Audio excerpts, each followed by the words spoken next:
नमस्ते बच्चों, आप सबका एसी चार्ट में बहुत बहुत स्वागत है। Financial statement of company chapter चल रहा है, उसका आज पार्ट 2 है। शेयर कैपिटल के बारे में आपको बता रहा हूँ। शेयर कैपिटल सबसे पहले आपको पता होना चाहिए किसका पार्ट होती है। शेयर कैपिटल पार्ट होता है शेयर होल्डर्स फंड का।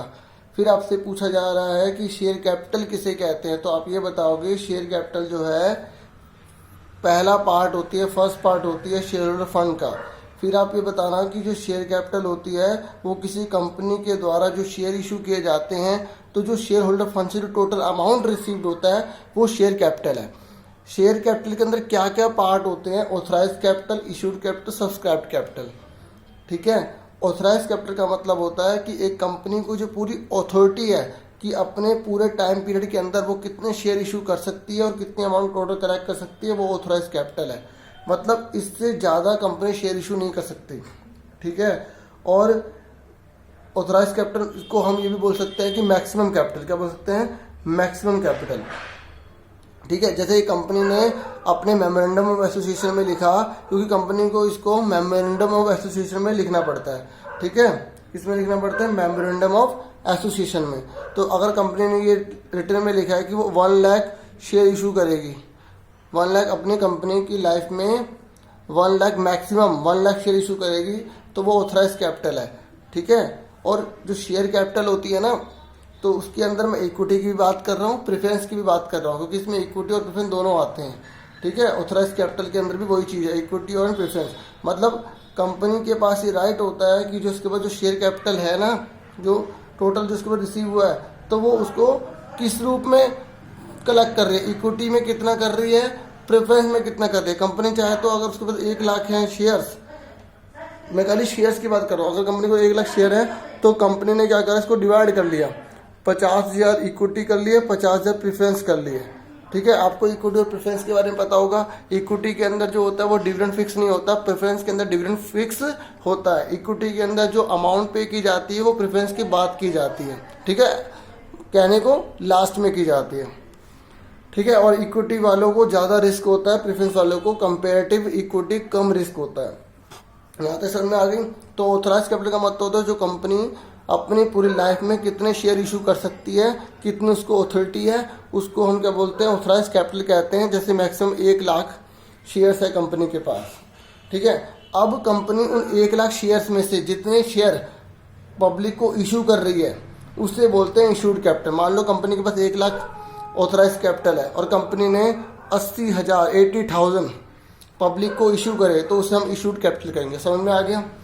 अब सब्सक्राइब कैपिटल किसे कहते हैं? एक बात बताओ, आपने पब्लिक को 80,000 शेयर इशू कर दिए, तो क्या पब्लिक 80,000 ही खरीद लेगी? क्या जरूरी नहीं है ना। तो अगर आपका एक शेयर 10 रुपये का है, ठीक है, तो आपको टोटल कितने रुपये मिलेंगे? 8 लाख मिलेंगे। लेकिन आपने देखा कि जब आपने पब्लिक को 80,000 शेयर इशू करे तो पब्लिक ने क्या करा, आपको केवल 76,000 के पैसे दिए। 76,000 के पैसे दिए आपको, यानी कि आपको क्या हुआ, आपको कम मिले ना। मैं आपको सब्सक्राइब कैपिटल के अंदर 2 पार्ट बता रहा हूँ।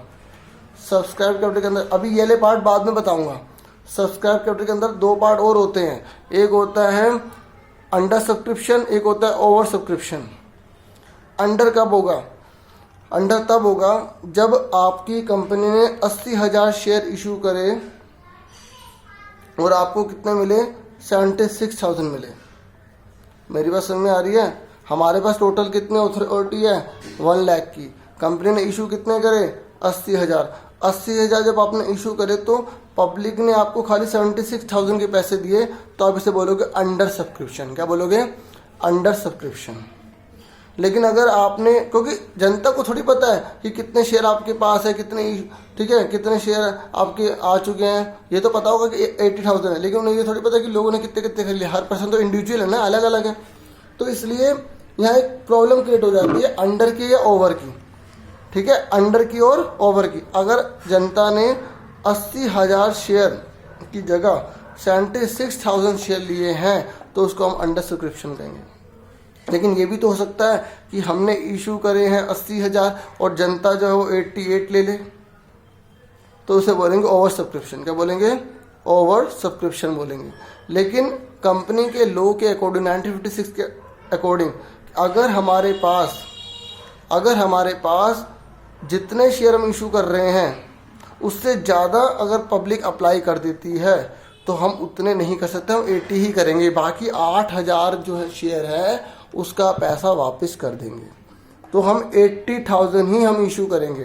तो हमारे 80,000 इशू भी हो गए और सब्सक्राइब भी 8,000 हो गए, ठीक है। लेकिन इस वाले केस में 76 वाले केस में या 80,000 इशू थे और सब्सक्राइब कितने थे, 76,000 थे, ठीक है। एक और बात है, अगर कंपनी के पास ये जो शेयर कंपनी इशू कर रही है ना 80,000, अगर इसका 90% अगर कंपनी को नहीं मिलता तो कंपनी को ये भी शेयर वापस करने पड़ जाते हैं। ये आगे की डिटेल है, लेकिन सुन लो। 80,000 शेयर है, इसका 90% कितना होगा, 9 अट्ठे 72, यानी कि कंपनी के पास कम से कम 72,000 शेयर का पैसा आना चाहिए। सुन रहे हो मेरी बात। लेकिन कंपनी के पास यहाँ कितना आया, 76 आया, यानी कि 90 से ऊपर है तो कंपनी इसको अलाउ कर देगी। अगर 72 से नीचे आता तो कंपनी को सारे शेयर वापस करने पड़ जाते हैं। इसलिए कंपनी पता क्या करती है, अगर कंपनी के पास सपोज करो 70 आ गए, अब कंपनी ने इतनी मेहनत करी है और कंपनी में खाली 70 आए हैं, तो कंपनी को फायदा है कि वो बिजनेस स्टार्ट करने का। तो कंपनी ने ब्रोकर्स रखे होते हैं, अगर जो कम पड़ रहे होते हैं तो उन्हें खरीद लिया जाता है ब्रोकर्स के द्वारा, ठीक है। समझ में आ गई। मैंने आपको ऑथराइज कैपिटल के बारे में बताया। ऑथराइज कैपिटल जो कंपनी अपनी पूरी लाइफ में शेयर इशू करती है, मैक्सिमम होते हैं। उसके मैंने इशू बताया कि कंपनी के पास जो मैक्सिमम 1 लाख थे तो उसमें कंपनी कितने इशू कर रही है, 80,000। फिर मैंने आपको सब्सक्राइब बताया। सब्सक्राइब का मतलब होता है कि लोगों ने आपसे कितने खरीदे, आपसे 76 खरीदे या 88। अगर 88 खरीदे, 80 से वो ऊपर हैं तो उनको वापस कर दिया जाएगा जो एक्स्ट्रा है, जैसे 8,000 शेयर के पैसे को वापस कर दिया जाएगा। यहाँ तक समझ में आ गई आप सबको। अब मैं आपको बता रहा हूँ कि सब्सक्राइब कैपिटल हो सकता है नॉट फुल्ली पेड अप हो या फुल्ली पेड अप हो, ठीक है। पहले मैं इसको थोड़ा इरेज कर दूँ। देखो, फुल्ली पेड अप का तो मतलब यही होता है कि आपको कंपनी ने जितने शेयर इशू करे थे आपने सब उतने खरीद लिए, ठीक है। कहने का मतलब यह है कि अगर आपने 80,000 कंपनी ने इशू करे और आपने पूरे 80,000 के 80,000 शेयर आपने खरीद लिए, मतलब जो शेयर होल्डर्स है उन्होंने अगर खरीद लिए, तो हम उसे क्या बोलेंगे, फुल्ली पेड अप, ठीक है। समझ में आ गई। अगर मान लो सब्सक्राइब जो है वो जनता ने 76,000 करे, अभी मैंने आपको बताया था ना, अगर इशू करे इतने हैं और ठीक है, इशू इतने करे और अगर इतने ही जनता ने पूरे खरीद लिए तो भी ये फुल्ली पेड अप है। क्या है, फुल्ली पेड अप। अगर जनता ने 76 सब्सक्राइब करें और तब भी इन्हें पूरा का पूरा खरीद लिया, मतलब कोई भी ऐसा शेयर होल्डर नहीं था जिसने पैसे ना दिए, सबने पैसे दिए हैं, तो भी ये क्या कहलाएगा, फुल्ली पेड अप कहलाएगा। क्या कहलाएगा, फुल्ली पेड अप कहलाएगा। अब आपको ये पता होना चाहिए कि नॉन फुल्ली पेड अप क्या होता है। ये सबसे कंफ्यूजन पैदा करता है, तो इसको समझने से पहले आपको कुछ और चीज़ें समझनी पड़ेंगी, ठीक है। क्या समझनी पड़ेगी, ध्यान समझो। कंपनी जब शेयर को इशू करती है ना, शेयर को इशू करती है, जैसे 10 रुपये का शेयर है तो ये क्या है, अमाउंट ऑफ पर शेयर है ना। तो कंपनी सारे के सारे शेयर का पैसा इकट्ठा नहीं मांगती है, ठीक है। सारे के सारे शेयर का पैसा इकट्ठा नहीं मांगती। तो कंपनी क्या करती है, पहले एप्लीकेशन मनी मांगती है। एप्लीकेशन मनी से ये होता है कि कंपनी को पता लग जाता है कि आप कंपनी के मेंबर बन रहे हैं या नहीं बन रहे, और कंपनी के पास क्या 90% सब्सक्राइब हो रहा है या नहीं हो रहा है, इससे ये पता लग जाता है। एप्लीकेशन का मतलब क्या होता है, कंपनी एक प्रोस्पेक्टस आपको इशू करेगी। प्रोस्पेक्टस में लिखा होगा कि कंपनी अब खोल रही है, ओपन कर रही है, टोटल ऑथराइज्ड कैपिटल 1 लाख है, बहुत सारी डिटेल लिखी होगी। तो आपसे एक एप्लीकेशन फॉर्म भरने के लिए कहा जाएगा कि अगर आप कंपनी के शेयर खरीदना चाहते हैं तो आप उसको फिल कर दीजिए और अमाउंट पे कर दीजिए। तो कंपनी पूरे 10 रुपये नहीं मांगेगी आपसे। कंपनी ने मान लो 2 रुपये मांग ली, 3 रुपये मांग ली, 4 रुपये मांग ली, वो कंपनी के ऊपर है। बहुत सारी डिटेल है, पहले थोड़ी सी मेन डिटेल बता रहा हूँ उसको समझाने के लिए, ठीक है, ध्यान समझना। तो कंपनी ने एप्लीकेशन मनी 2 रुपये क्या कर दी, बता दी। अब आपने क्या करा, आपने कहा चलो मैं 100 शेयर खरीद लेता हूँ, तो आपने 200 रुपये पे कर दिए। कितने रुपये पे कर दिए, 200 रुपये कर दिए। ऐसे अलग अलग पर्सन ने अलग अलग अमाउंट पे करी, तो कंपनी के पास टोटल मान लो 80,000 आ गए। कितने आ गए, 80,000 आ गए। तो ये क्या हुआ, 80,000 से कंपनी को पता लग गया कि कंपनी के जो शेयर होल्डर्स हैं वो 80,000 के मालिक हैं। समझे हो, 80,000 शेयर्स के मालिक है। तो कंपनी को पता लग गया कि हाँ भाई 90% तो ऊपर है, यहाँ तो पूरा 100 ही है, क्योंकि 80,000 कंपनी इशू कर रही थी, ठीक है। 80,000 कंपनी इशू करी तो 80,000 ही पूरे आ गए। तो इसका मतलब क्या हुआ, फुल्ली सब्सक्राइब्ड है, ठीक है। फुल्ली सब्सक्राइब्ड है तब कहेंगे, फुल्ली सब्सक्राइब्ड में तब कहेंगे अगर जो कंपनी को 8 रुपये भी मिल जाएंगे। 8 यहाँ पे 2 रुपये मिले तो इससे ये कंफर्म होगा कि हाँ 90% से ऊपर कंपनी आगे रन कर सकती है बिजनेस को, ठीक है। तो कंपनी क्या करती है, 10 रुपये को इकट्ठे ना मांग के पार्ट्स में मांगती है। तो पहले कंपनी क्या करेगी, एप्लीकेशन जारी करेगी। एप्लीकेशन के 2 रुपये आ जाएंगे। सबसे पहले 2 रुपये आएंगे, पहले 2 रुपये आएंगे तब जाके पक्का हो जाएगा। फिर उसके बाद कंपनी क्या करेगी, जब एप्लीकेशन इशू कर देती है, इससे कंफर्म हो जाता है तो कंपनी आगे रन कर सकती है। तो फिर कंपनी अलॉटमेंट के पैसे मांगती है। किसके मांगती है? अलॉटमेंट की। मान लो अलॉटमेंट के 5 रुपये मांगे, अलॉटमेंट अब कितने हो गए टोटल? 7 रुपये हो गए। कितने रुपये हो गए? 7 रुपये। उसके बाद कंपनी मांगेगी फर्स्ट कॉल, फिर मांगेगी सेकंड कॉल, फिर मांगेगी फाइनल कॉल। हो सकता है कंपनी फर्स्ट कॉल पे खत्म कर दे, तो इसको बोलेंगे फर्स्ट एंड फाइनल। मान लो कंपनी ने 3 रुपये इकट्ठे मांग लिए, तो यहीं पे खत्म हो गए ना पूरे 10 रुपये, तो इसे बोलेंगे फर्स्ट एंड फाइनल। हो सकता है कंपनी यहाँ पे 1 रुपये मांगे और सेकंड कॉल पे कंपनी 2 रुपये मांग ले, तो तब भी अब यहाँ पे खत्म हो गए 5, 6, 7, 8, 9, 10 हो गए, ठीक है ना, सेकंड कॉल पे, तो इसे बोलेंगे सेकंड एंड फाइनल कॉल। ठीक है, हो सकता है कंपनी यहाँ पे और आगे बड़ा करना चाहती हो, तो सेकंड कॉल होगी फिर फाइनल कॉल बोल देंगे, तो इससे ज़्यादा नीचे नहीं जाता। तो समझ में आ गई, कंपनी जो है 10 रुपये को इकट्ठे ना मांगे, उसको पार्ट्स में मांगती है। तो अगर ये पूरे 10 रुपये आ जाते हैं, पूरे 10 रुपये आ जाते हैं, उसे फुल्ली पेड अप करेंगे। क्या कहेंगे उसे? Fully paid. कंपनी ने 80,000 शेयर इशू करे, 80,000 लोगों ने सब्सक्राइब कर दिए और 10 रुपये पूरे हर शेयर पे आ गए, पूरे 8 लाख रुपये आ गए, तो उसे हम फुल्ली पेड अप करेंगे। ठीक है, सपोज करो एक शेयर होल्डर जिसके पास 200 शेयर थे, उसने क्या करा, सेकंड कॉल और फाइनल कॉल दी नहीं, तो 2 रुपये नहीं दिए, तो 400 रुपये नहीं मिले ना, नहीं मिले ना, तो इसको हम बोलेंगे नॉट फुल्ली पेड अप। क्या बोलेंगे?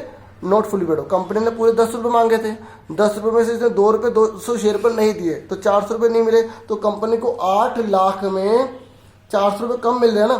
फुल्ली पेड अप का मतलब होता है कि सामने वाले ने पर्सन ने पे ही नहीं करे, कंपनी ने क्या करा, पूरे कोल्ड करे थे। क्या करे थे? Cold up.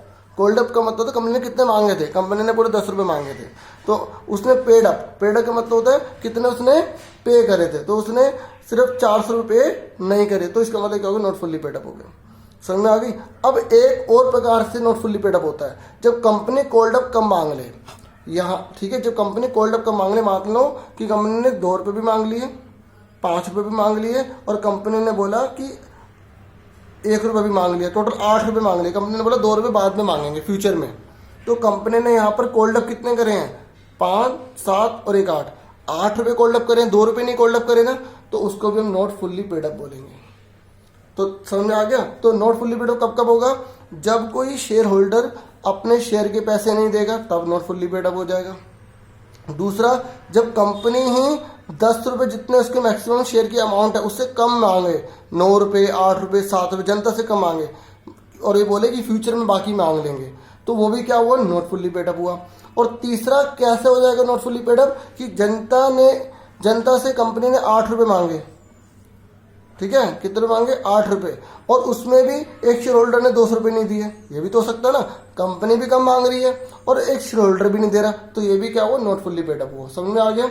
दोबारा से सुन लो एक बार। सब्सक्राइब जो कैपिटल होती है वो 2 प्रकार की है, एक नॉट फुल्ली पेड अप, एक fully paid up. Fully paid up का मतलब होता है कि जितना भी कंपनी ने लोगों से शेयर इशू करे हैं, ठीक है, और जनता ने जितने सब्सक्राइब करे उसका सारा पैसा दे देती है, तो उसे फुल्ली पेड अप कहेंगे। 80,000 शेयर इशू करे, 80,000 का पैसा मिल गया, तो फुल्ली पेड अप है। कंपनी ने 80,000 इशू करे, लेकिन जनता ने 76,000 सब्सक्राइब करे, लेकिन सारे पैसे दे दिए, तो भी वो भी फुल्ली पेड अप है। अब नॉन फुल्ली पेड अप का मतलब क्या है? नॉन फुल्ली पेड अप का मतलब यह है कि अगर कंपनी ने पूरे 80,000 इशू करे, ठीक है, 80,000 पूरे इशू करे, लेकिन एक शेयर होल्डर ने पैसे ही नहीं दिए, 200 शेयर में पैसे नहीं दिए, तो ये क्या कहलाएगा? नॉन फुल्ली पेड अप कहलाएगा। ठीक है, और दूसरा, कंपनी ने क्या करा, 10 रुपये मांगने थे, सिर्फ 8 रुपये टोटल मांगे, एप्लीकेशन अलॉटमेंट फर्स्ट कॉल पे तक ही पैसे मांगे, तो बाकी मांगे ही नहीं उसने, तो वो भी क्या कहलाएगा? नॉन फुल्ली पेड अप कहलाएगा। और तीसरा कब कहलाएगा? कंपनी ने 8 रुपये मांगे, 2 रुपये कम मांगे, और साथ में एक शेयर होल्डर ने भी पैसे नहीं दिए, तो ये भी क्या कहलाएगा? नॉन फुल्ली पेड अप कहलाएगा। यहाँ तक समझ में आ गई सारा शेयर के बारे में। अगर कोई पूछे कोल्ड अप का मतलब क्या है, तो आप क्या बताओगे कि कोल्ड अप का मतलब होता है कितने मांगे हैं। जैसे कंपनी ने 8 रुपये मांगे हैं, तो वो क्या कहलाएगा? कोल्ड अप कहलाएगा। 10 की जगह 8 रुपये ही मांगे हैं अभी, तो cold up.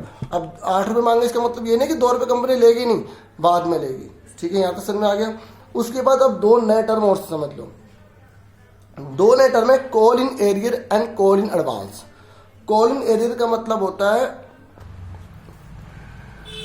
Call in arrear में अब मैंने अभी आपको बताया था 200 शेयर के पैसे उसने नहीं दिए, तो ये जो उसने पैसे नहीं दिए, कॉल इन एरियर बोलेंगे। क्या बोलेंगे? कॉल इन एरियर बोलेंगे। आपको मैंने बताया था एप्लीकेशन, सबसे पहले एप्लीकेशन के लिए अप्लाई किया जाता है कंपनी के द्वारा, जब भी पैसे मिल जाते हैं तो कंफर्म हो जाता है हाँ भाई शेयर इशू कंपनी कर सकती है, ठीक है, क्योंकि 90% से ऊपर आने चाहिए। फिर अलॉटमेंट कंपनी ने पहले ड्यू करेगी, बताएगी कि भाई आप पैसे दे दो, फिर जनता पैसे दे देगी, फिर फर्स्ट कॉल, ठीक है, हम यहाँ फर्स्ट कॉल तक ले लेते हैं 5 7 और या 3 रुपये ले लेते हैं। तो ये पूरा का पूरा क्या कहलाता है कि कंपनी के पार्ट बाय पार्ट अमाउंट मांगने का तरीका पूरा 10 रुपये। अगर किसी शेयर होल्डर ने अलॉटमेंट में फर्स्ट कॉल नहीं दी तो टोटल उसने कितने रुपये ने दिए, 8 हो गए, तो क्या हो गया 1600। तो ये 1600 रुपये क्या कहलाएगा, कॉलिंग एरियर कहलाएगा, ठीक है। और ऐसा भी तो हो सकता है कि कोई शेयर होल्डर अलॉटमेंट के दिन ही, जब अलॉटमेंट कंपनी मांग रही थी, टुकड़ों में मांग रही थी, 2 महीने बाद 2 महीने बाद 2 महीने बाद, तो कंपनी जब अलॉटमेंट मांग रही थी एक 300 शेयर किसी के पास, तो उसने कहा कि मेरे फर्स्ट कॉल के पैसे भी ले लो। तो कंपनी ने उसको फर्स्ट कॉल के पैसे उसके रिसीव कर लिए, क्योंकि कंपनी ने अलॉटमेंट पर फर्स्ट कॉल के रिसीव किए थे, एडवांस करे है ना। अभी फर्स्ट कॉल तो मांगी ही नहीं, लेकिन उस पर्सन ने पहले ही दे दिए, तो इसको क्या बोलेंगे, कोड इन एडवांस बोलेंगे। यहाँ तक पूरा समझ में आ गया, ठीक है। अब सुनो, इस चैप्टर में मेन शेयर कैपिटल को समझना था, बाकी सारे आपको जितने भी टर्म्स होते हैं वो सब अच्छे से रटने पड़ेंगे। जैसे जो कैपिटल रिजर्व है उसके अंदर क्या क्या चीज़ें आती हैं, ऑपरेटिंग साइकिल क्या होता है, ठीक है, वो सारी चीज़ें आप इसमें थ्योरी में पढ़ना। अगर आपको क्लियर नहीं हो रही तो मुझे वो बताओ, फिर मैं उसकी वीडियो बना के दे दूंगा। लेकिन मुझे जहाँ तक पता है कि बच्चों की सबसे ज़्यादा प्रॉब्लम जो है शेयर कैपिटल में ही होती है। इसको अगर समझ में ना आए तो 2-3 बार वीडियो को देखना, क्योंकि बिल्कुल नया कंसेप्ट है, एक बार में समझ में नहीं आता, अगर आ गया तो फिर बात ही क्या है, ठीक है। समझ में आ गई? तो इस तरीके से अब लायबिलिटी के भी सारे टर्म याद कर लेना कि लॉन्ग टर्म जो बोरोइंग है उसमें क्या क्या आता है, डिवेंचर्स आते हैं, है ना, टर्म्स लोन्स आते हैं, बैंक से लिया गया लोन आता है, पब्लिक डिपॉजिट होते हैं, इस तरीके से। ऐसे डेफर्ड टैक्स लायबिलिटी क्या होती है, इस तरीके से सारे जितने भी टर्म हैं उनको अच्छे से पढ़ लो, उन्हें लर्न कर लो, याद कर लो, क्योंकि इस चैप्टर के अंदर मेन यही है कि कौन सा टर्म कौन सा आइटम किसके अंदर आता है। अगर ये आपको अच्छे से आ गया तो कोई प्रॉब्लम ही नहीं होने वाली, क्योंकि इस चैप्टर में आपसे पूछेगा प्रोविजन फॉर डाउटफुल डेट किसके अंदर आता है, तो आप बता दोगे शॉर्ट टर्म प्रोविजन के अंदर आता है। अगर आपसे पूछेगा शॉर्ट टर्म प्रोविजन के अंदर 4 टर्म बताइए, तो आप बता देना propose dividend, provision for expenses, provision for doubtful debts, other provision, provision for taxes, इस तरीके से। अब प्रपोज डिविडेंड का मतलब पता है क्या होता है कि कंपनी जो है अपने जो शेयर होल्डर्स हैं उनको कितना डिविडेंड प्रपोज कर रही है, कितना दे रही है, तो वो सब आइटम है, वो सब चीज़ें हैं, ठीक है। एक और चीज़ समझ लो, प्रोविजन और रिजर्व में डिफरेंस क्या होता है, ठीक है। प्रोविजन और रिजर्व में डिफरेंस क्या होता है, सबसे पहला डिफरेंस हमारे सामने है नेचर। प्रोविजन का जो नेचर है ना बच्चों, ये लायबिलिटी है, क्या है, एक लायबिलिटी है, ठीक है। जब किसी एसेट की वैल्यू में जब डिमिनिशिंग हो जाती है, वैल्यू डिक्रीज हो जाती है, तो ये प्रोविजन वो होता है, ठीक है। ये एक एस्टिमेटेड लॉस होता है, इसका नेचर कैसा है, एस्टिमेटेड लॉस है, ये एक लायबिलिटी है। जब किसी एसेट में कमी आ जाती है तो ये वो होता है। जबकि रिजर्व क्या होता है, वो शेयर होल्डर की मनी होती है और इसको हम डिविडेंड के रूप में यूज कर सकते हैं, शेयर होल्डर की मनी है इसका नेचर, ठीक है। दूसरा है पर्पस, दूसरा क्या है, पर्पस की प्रोविजन क्यों बनाया जाता है। पर पर्पस जो है ना इसका जो है वो स्पेसिफिक होता है। क्या होता है, स्पेसिफिक। जैसे कोई एसेट है उस पर जो डेप्रिसिएशन है उसके रूप में इसको बनाया जाएगा, किसी एक्सपेंस के लिए बनाया जाएगा, तो इसका पर्पस जो है स्पेसिफिक है, ठीक है। स्पेसिफिक पर्पस होता है जैसे डेप्रिसिएशन और एक्सपेंस के लिए। जबकि जो जनरल रिजर्व होता है उसका जो पर्पस स्पेसिफिक भी हो सकता है और जनरल भी हो सकता है। स्पेसिफिक में आपने याद किया होगा डिबेंचर रिडेम्पशन रिजर्व, ये स्पेसिफिक है कि डिबेंचर को जब हम पे करते हैं तभी यूज़ किया जा सकता है, ठीक है। डिबेंचर को पे करने के लिए यूज़ किया जाता है, इसलिए स्पेसिफिक भी है। और जनरल है मतलब किसी चीज़ के लिए भी हम इसे खर्च कर सकते हैं। तीसरा है कि ये चार्ज है या एप्रोप्रिएशन है। बोलोगे कि जो प्रोविजन है वो एक चार्ज होता है, क्योंकि प्रॉफिट एंड लॉस के अंदर प्रॉफिट को कम कर देता है। जबकि रिजर्व जो होता है वो एप्रोप्रिएशन है, क्योंकि इसे हम तभी बना सकते हैं जब हमें प्रॉफिट हो। ये हम फ्यूचर की सेफ्टी के लिए एक तरह से बना रहे हैं, ये इसलिए एप्रोप्रिएट है। समझ में आ गया, क्योंकि अगर लॉस होगा तो इसे नहीं बनाया जाएगा, ठीक है। उसके बाद है disclosure in the income statement. Disclosure in income statement, income statement में बच्चों जो इसको हम एक्सपेंस के अंदर दिखाया जाता है, प्रॉफिट एंड लॉस के अंदर, है ना। जबकि प्रॉफिट एंड लॉस के अंदर जो बैलेंस होता है वो रिजर्व के रूप में लिया जाता है, या उसमें तो कुछ अमाउंट है जो हम रिजर्व में से रिजर्व के लिए ले लेते हैं और उसको जनरल रिजर्व में या रिजर्व एंड सरप्लस के अंदर जो हेडिंग होती है उसमें ट्रांसफर कर देते हैं। अब बैलेंस शीट में इसे हम शॉर्ट प्रोविजन में भी दिखा सकते हैं, लॉन्ग टर्म प्रोविजन में भी दिखा सकते हैं, या किसी एसेट में इसको रिड्यूस भी कर सकते हैं। मैं प्रोविजन की बात कर रहा हूँ, समझ में आ गया। बैलेंस शीट में डिस्क्लोजर इन बैलेंस शीट में, जबकि इसके लिए एक सेपरेट हेडिंग होती है रिजर्व एंड सरप्लस की, ठीक है। रिजर्व एंड सरप्लस की सेपरेट हेडिंग होती है, उसके अंदर इसे दिखाया जाता है बैलेंस शीट में। उसके बाद 6 है कि इन्वेस्टमेंट आउटसाइड बिजनेस। आप इस पैसे को बिजनेस के बाहर इन्वेस्ट नहीं कर सकते, जबकि इसको आप बिजनेस के बाहर इन्वेस्ट कर सकते हो। तो उसको हम फंड कहते हैं। क्या कहते हैं? जब हम रिजर्व के पैसे को बाहर इन्वेस्ट कर देते हैं तो वो फंड के नाम से जाना जाएगा, याद रखना। उसके बाद लीगल रिक्वायरमेंट, देखो इसके लिए लीगल रिक्वायरमेंट बहुत ज़्यादा जरूरी होती है, इसलिए इसको बनाया जाता है। जबकि इसके लिए जो है creating reserve is matter of internal prudence, मतलब फाइनेंशियल प्रूडेंस। आपके बिजनेस की अगर पोजीशन अच्छी है तो आप इसको बना सकते हो, अगर नहीं है तो आप नहीं बनाओगे। समझ में आ गई?